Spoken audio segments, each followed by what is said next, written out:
Yang berkembang ini kan saya lihat ini banyak sekali orang-orang yang memberikan pendapat-pendapat ya, netizen mencoba mengomentari perkara ini ya. Padahal mereka tidak punya sertifikasi. Di persidangan aja orang yang tidak memiliki izin itu tidak boleh menyampaikan pendapat, tidak boleh bersuara dalam persidangan. Ya, ada aturan mainnya. Nah, meskipun negara kita negara demokrasi yang memberikan kebebasan kepada semua orang untuk mengeluarkan pendapat, tapi buat pikir-pikir.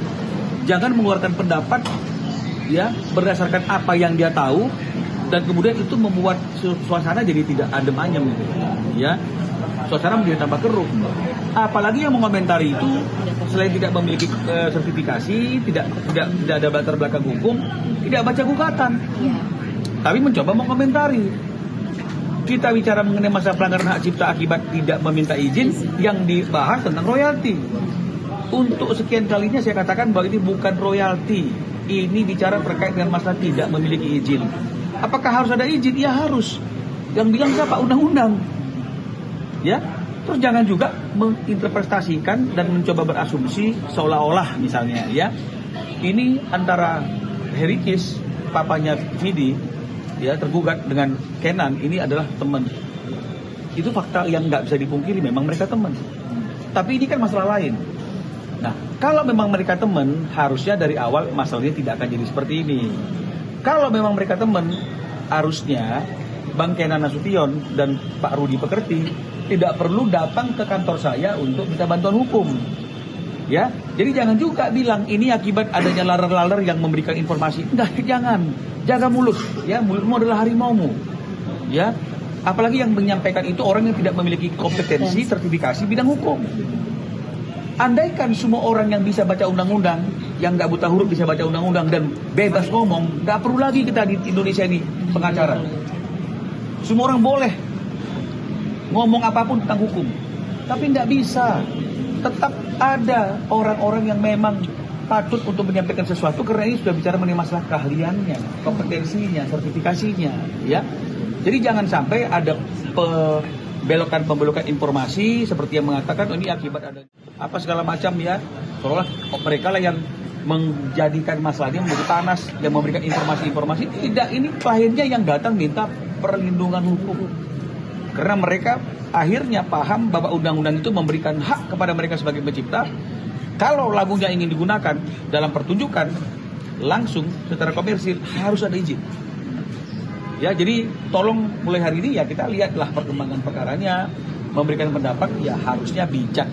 Ya bijak, lihat etika juga, jangan provokatif dan ingat juga apakah kita memiliki kewenangan, kompetensi untuk menyampaikan hal-hal itu, apalagi mengkaji undang-undang, apalagi mengomentari pekerjaan advokat yang memang memiliki sertifikasi untuk itu.